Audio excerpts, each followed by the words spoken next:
Hey, warm welcome. You're speaking with Caroline, career and leadership coach. And today, what I want to do is talk about Brené Brown's FFT. Now, what it stands for is fucking first time. So if you have any kids around, I would say sorry, this is going to be an episode where I probably will swear again. So make sure to have your earphones plugged in. Now, what does this have to do with job searching? So the other day, I was talking with the members in my Pivot Your Job Search program, and we were talking about FFTs. Now, the reason this is so important is because the job market has changed. And so this means that for a lot of people, this whole process will be new. So whether you are in a job and haven't looked for a new one for ages, and it's a new process because it's a new market, or whether you're in between roles and because of this pandemic, you have to change things around. And so you need to adjust your approach. And that could be the approach in how you sell yourself. So that's the first change you need to do. You have to learn how to articulate yourself because it's a very competitive market now. And so you can't just wing it. No. You need to know how to sell yourself.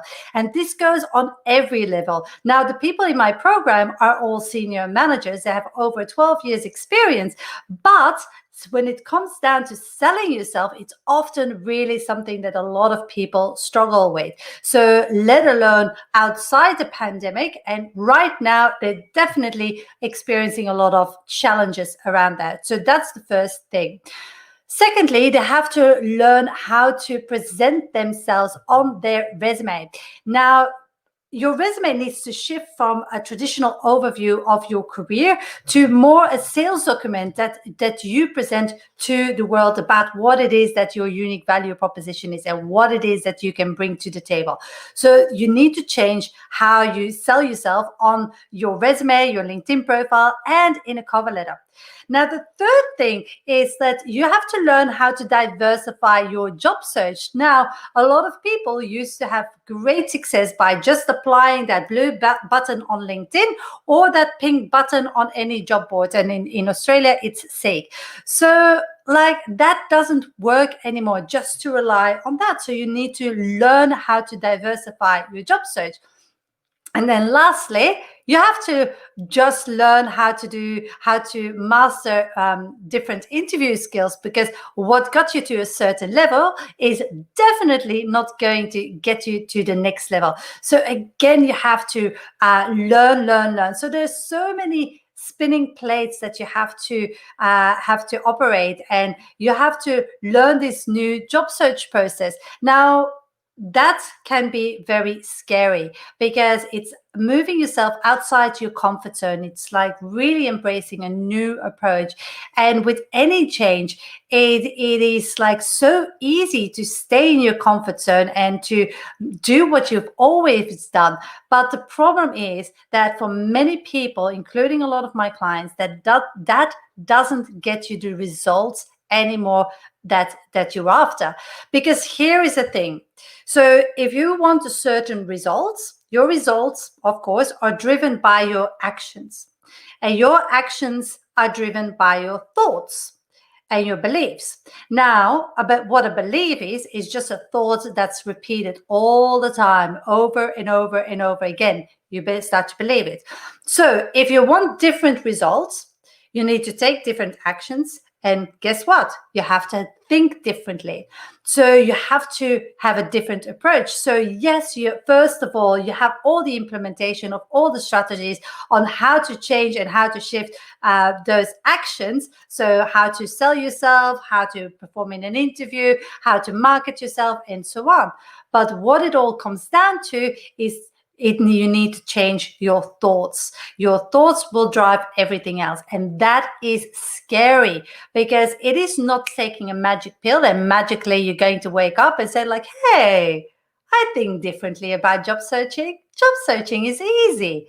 Anyone can do that, because you're still going to find it a struggle, and you're still going to find that you need to change your behavior.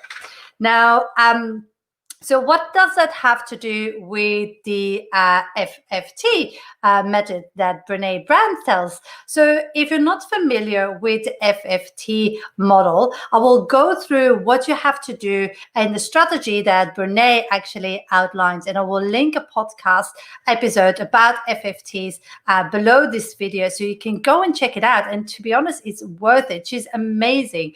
And if you haven't met Brené, then you definitely have to look into it, into what she talks about and so on. Anyway, the fucking first time process is all about, okay, first of all, you have to normalize it. So when you look at job searching, it is normal for you to actually struggle the first time you need to sell yourself. Like, it's like learning a foreign language. You have to get used to, or to a new way of talking about yourself. You have been looking at a certain way, a certain process for years, how you talk about yourself. Now you're going to shift it, and that is going to be an FFT. It's like, be comfortable with that. Am I really the person that I'm writing about? I'm articulating. So that takes time to cement really in and be part of you, because that is how authenticity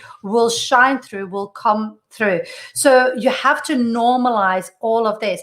Another example in your job search could be like your interview techniques. It is normal that if you change and learn new interview techniques, that in the beginning you will actually like struggle with that. And it's not because it's like you do it one time that suddenly you're a master ninja at this. No. Interviewing is a skill you can learn, but the only way you learn something is by practice. Like, look at riding a bike. It's not because you read a book about how to ride a bike that suddenly you can ride a bike. No. You need to get on the bike and actually start pedaling, and you will fall the first couple of times. And then you will think like, I'm not going to do this anymore. I'm going to just like stay inside. But then you see all your friends like biking around and you get envy. So you have to learn a certain skill, and interviewing is the same thing. So the first step in the process is to normalize it, to actually just accept it, to label it, to call it out like this is an FFT. Second part is to basically put it into perspective, and put it into perspective. Like, think about riding a bike. Now you probably ride a bike with your hands in the air and just like steering with your legs and stuff like that. But there was a time where you didn't do. So the lesson that you can take from that is that this also will pass, and this will become more and more comfortable. I will actually get better and better at this until I become a master in this. And that is what you do also with job searching. It is foreign. And like I said, there are four things you have to change. You have to change your resume. You have to change the way you pitch yourself. You have to change your job search strategies, and you have to change the way you perform in an interview. So those are four different areas that you need to change. You can't expect this to go immediately like smooth, and you wake up and you think like, okay, this is all going to be an easy process. And yes, some people might be further along the way than other people. So for example, if you actually don't struggle in interviews and you can talk till the cows come home, then you will actually only need a little adjustment in your interview skills, but still an adjustment, because everybody that's going to an interview has the capability to do the job. So you need to know how to navigate it, and just winging it and expecting you will do good is not good enough in this competitive market. You need to stand out. You need to learn new skills. You need to upgrade instead of update. So the second step is to put it in perspective. And the third step is to have realistic expectations. So you have to reality check your expectation, not have realistic expectations. Reality check your expectations. It's like, this is it. You can't expect to do it once and to be perfect and master ninja at it. You might have to do it over and over again until you're comfortable with it, because these are new skills. And the world has changed and is unlikely to go back the way it was. And the job market is unlikely to go back the way it was. Like, I just read a post of somebody that posted in my a private Facebook group for my community that's being part of the Pivot Your Job Search program.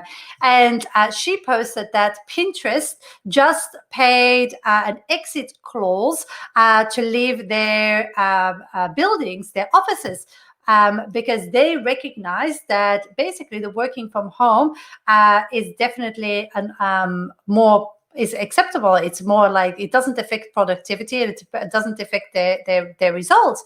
So, and it opens up, because we talked about it in the group the other day. It's like this whole pandemic will shift the way we do work. It will continue to be competitive because people don't need to hire any more locals. They can actually say, like, I want to have a US based or a UK based person to actually work within the team. So it will have different dynamics. So you need to learn new skills. And so to bring it back to the original point, because I went on a tangent here a little bit, is that you have to embrace that you will screw up the first time you do something, and it will feel foreign, and you will feel not comfortable with it. And it is okay. It is okay. So you have to give yourself permission to learn, and you have to give yourself permission to adjust to the new environment. And you have to give yourself permission that maybe you need help to achieve it. And you have to give you permission that somebody else is no more an expert than you are in the areas that you want to learn. So there's a lot of things going on. And you have to start with the basics before you go up in the air with all the strategies and all the tactics. So if you want to say, if you're stuck in your job search and you're in between jobs, or you're in a job and you want to move upwards, and what I'm saying is resonating with you, I would say don't wait any longer. Take action now, and make sure that you have the help required to go to that next level. Because the people that actually don't take action will just stay on the same level, or even their career is going to go downhill. The people that actually understand this is a time that they need to learn to make some changes, some well overdue changes, they will actually grow in their career. So the choice is yours, because it will start at the same point. This choice is yours, what you're going to do moving forward. So if this interests you, like, reach out to me. I will send you I will put a message below this video about how you can reach out to me and schedule in a time to talk, or join my my program. And I'll also post the link to the podcast of Brené Brown. Definitely worth to listen. And if you have any questions, reach out to me. One last thing. If we're not connected on LinkedIn, if you just randomly came across this live stream, make sure to connect with me. I'm all about connecting with people and making sure that I expand my network, because the more people I have in my network, the more people will hear my message. Thank you so much, and I will talk